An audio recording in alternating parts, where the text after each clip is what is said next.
स्वागत है आपका नॉन टेक मीनू में। मैं आपकी होस्ट एंड दोस्त मीनू सिंह लेकर आ गई हूँ नया वीडियो। और आज हमारा डे 3 है।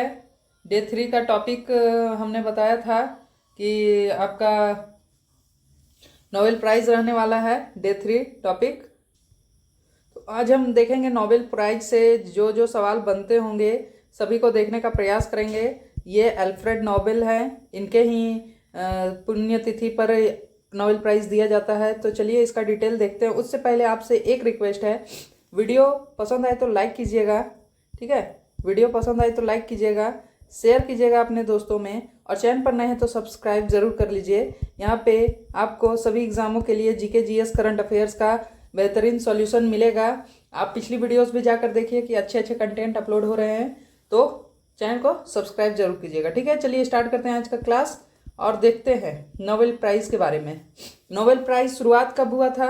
तो नोबेल प्राइज़ की शुरुआत 1901 में हुई। कैसे? तो हम ऊपर देखें अल्फ्रेड नोबेल को। अल्फ्रेड नोबेल, इनका निधन 1895 में 10 दिसंबर को इनका निधन हो गया था। और ये अपनी जो इनकी संपत्ति थी उसका 94% भाग ऐसे काम करने वाले लोगों को देना चाहते थे जो आविष्कार में एक ऊंची उपलब्धि हासिल कर ले, ऐसे ऐसे उपलब्धियां हासिल करे जो मनुष्य के भलाई के लिए हो, ठीक है। इसी के स्मृति में नोबेल प्राइज़ शुरुआत कब हुआ? तो 1901 में शुरुआत हुआ।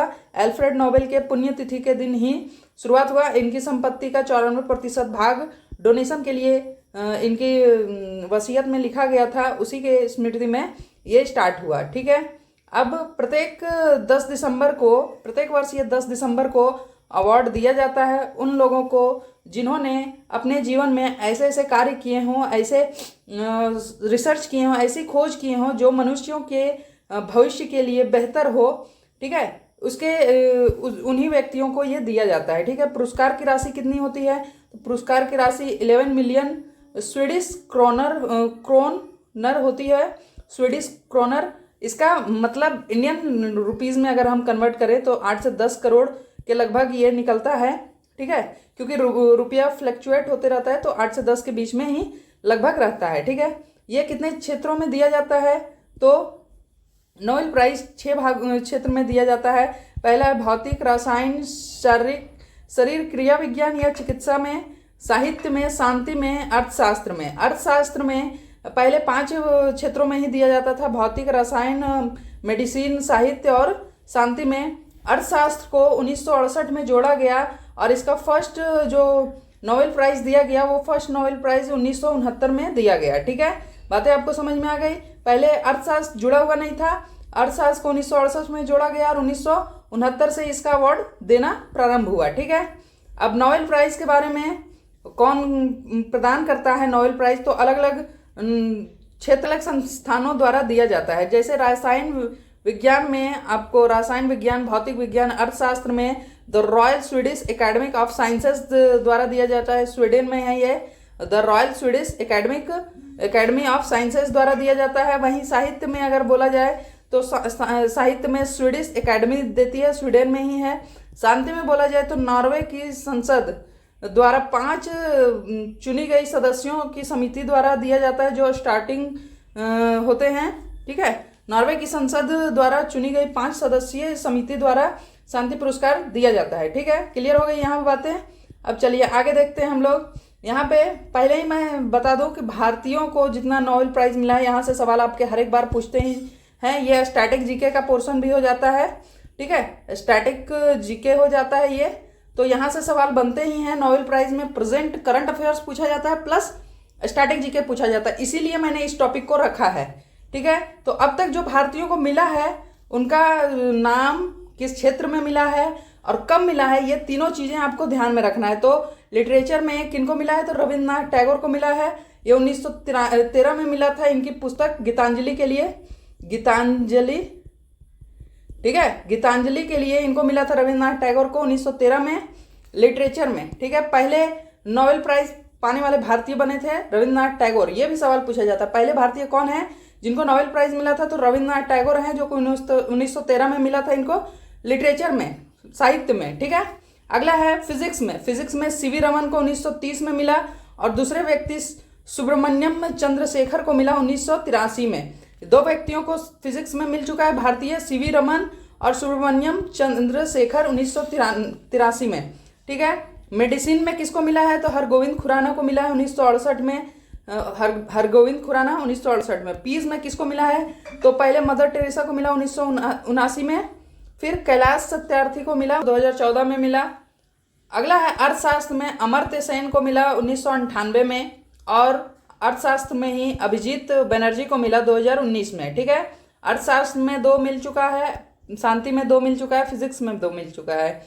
क्लियर। अब आगे हम लोग देखते हैं तो केमिस्ट्री में वेंकटरमन रामाकृष्णन को मिला है 2009 में। ठीक है, वेंकटरमन रामाकृष्णन को 2009 में मिला है। अब यहाँ पे एक सवाल बनता है कि सबसे फर्स्ट, ठीक है, फर्स्ट नोबेल प्राइज विनर कौन है। Nobel prize winner Rabindranath Tagore. ठीक है, रविन्द्रनाथ टैगोर। ठीक है, और अभी जिनको मिला है लास्ट वो कौन है, रिसेंट वाले। ठीक है, रिसेंट वाले कौन है तो अभिजीत बनर्जी। ठीक है, अभिजीत बनर्जी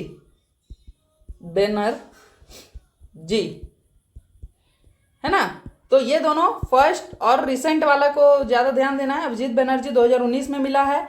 बाकी जो क्षेत्र वाइज हैं उनको भी ध्यान में रखना है, जैसे फिजिक्स में सीवी रमन, सुब्रमण्यम चंद्रशेखर, मेडिसिन में हरगोविंद खुराना, पीस में मदर टेरेसा, कैलाश सत्यार्थी, अर्थशास्त्र में अमर्त्य सेन, अभिजीत बनर्जी और केमिस्ट्री में वेंकटरमन रामाकृष्णन। ठीक है, चलिए अब देखते हैं 2025 में किनको मिला है नोबेल प्राइज। तो 2025 का यहाँ से हम शुरू करते हैं। ठीक है, केमिस्ट्री में मिला है सुसुमु किटागावा जो कि जापान के हैं, रिचर्ड रॉबसन, रिचर्ड है। ठीक है,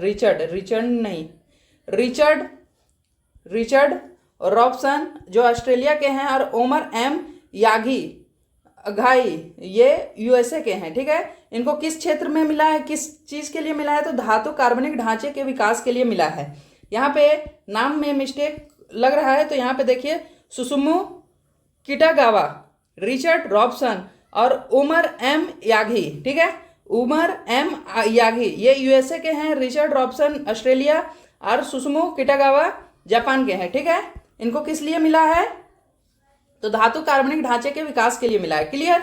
चलिए अगला देखते हैं फिजिक्स में किनको मिला है तो फिजिक्स में John Clarke, Michael H Devoret, John M Martinis को, ये तीनों के तीनों यूएसए के हैं। जॉन क्लार्क, माइकल एच डेवोट, ठीक है, Michael H Devoret, John M Martin, ये तीनों यूएसए के हैं। ठीक है, इनको किस लिए मिला है तो बिजली के सर्किट में बड़े पैमाने पर क्वांटम टनलिंग और ऊर्जा के स्तरों की खोज के लिए मिला है। ठीक है, बिजली के सर्किट में बड़े पैमाने पर क्वांटम टनलिंग और ऊर्जा के स्रोतों की खोज के लिए इनको फिजिक्स में नोबेल प्राइज मिला है। क्लियर। अगला है पीस में किसको मिला है तो मारिया कोरिना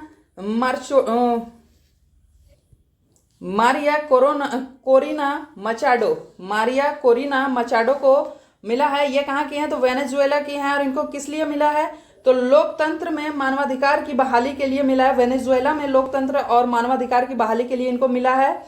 और ये पीस के जो नोबेल प्राइज है वो कौन देता है तो नॉर्वेजियन नोबेल समिति द्वारा दिया जाएगा पीस का नोबेल प्राइज। ठीक है, मारिया कोरिना मचाडो इनको मिला है शांति का नोबेल प्राइज। किस लिए तो लोकतंत्र और मानवाधिकार की बहाली के लिए वेनेजुएला में। ठीक है, चलिए आगे देखते हैं इकोनॉमिक नोबेल प्राइज किनको मिला है तो जोएल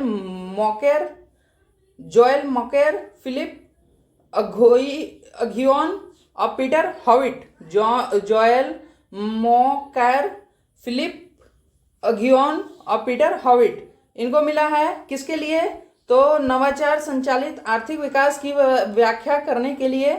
और जो इकोनॉमिक नोबेल प्राइज है इसका आधिकारिक नाम क्या है तो इसका आधिकारिक नाम है आर्थिक विज्ञान में स्वेरिगेस रिक्स बैंक पुरस्कार। आर्थिक विज्ञान में स्वेरिगेस रिक्स बैंक पुरस्कार इसका आधिकारिक नाम है Nobel prize, economics Nobel prize का। और ये आपको एसएससी में बार बार पूछा जाता है, ठीक है। एसएससी के लिए फेवरेट है, मोस्ट इंपॉर्टेंट है, तो इसको आप स्टार कर लीजिए, डबल ट्रिपल स्टार कर लीजिए। ये आधिकारिक नाम आपको नोबेल प्राइज में पूछा जाता है आर्थिक विज्ञान में स्वेरिगेस रिक्स बैंक पुरस्कार, ठीक है। और इकोनॉमिक में क्यों मिला है, तो नवाचार संचालित आर्थिक विकास की व्याख्या करने के लिए मिला है, ठीक है। जोएल मॉकेर, फिलिप अघियोन और पीटर हॉविट को, ठीक है। चलिए आगे देखते हैं। आगे है साइकोलॉजी या मेडिसिन में किनको मिला है, तो मैरी ई ब्रुनको यूएसए के हैं, फ्रेड रैम्सडेल यूएसए के हैं और सिमोन सकागुची जापान के हैं। इनको क्यों मिला है, तो परिधीय प्रतिरक्षा सहिष्णुता से संबंधित उनकी खोज के लिए इनको मिला है, ठीक है। परिधीय प्रतिरक्षा सहिष्णुता से संबंधित उनकी खोजों के लिए इनको मिला है मेडिसिन में नोबेल प्राइज। मैरी ई ब्रुनको यूएसए, फ्रेड रैम्सडेल यूएसए और सिमोन सकागुची जापान के हैं, ठीक है। यहाँ पे आप पिक्चर भी देख रहे हैं, उनका नाम भी देख रहे हैं, क्लियर। चलिए आगे देखते हैं लिटरेचर में, और ये लास्ट है, ये लिटरेचर में लास्ट नोबेल प्राइज है। और लिटरेचर में किनको मिला है, तो लास्लो क्रास्जना होइकाई को लिटरेचर में नोबेल प्राइज मिला है। और ये कहाँ के हैं, तो ये हंगरी के हैं। और इनके इम्पोर्टेंट लेखकों के लिए इनको नोबेल प्राइज दिया गया है ना। ये आपका नोबेल प्राइज का पूरा डिटेल हो गया।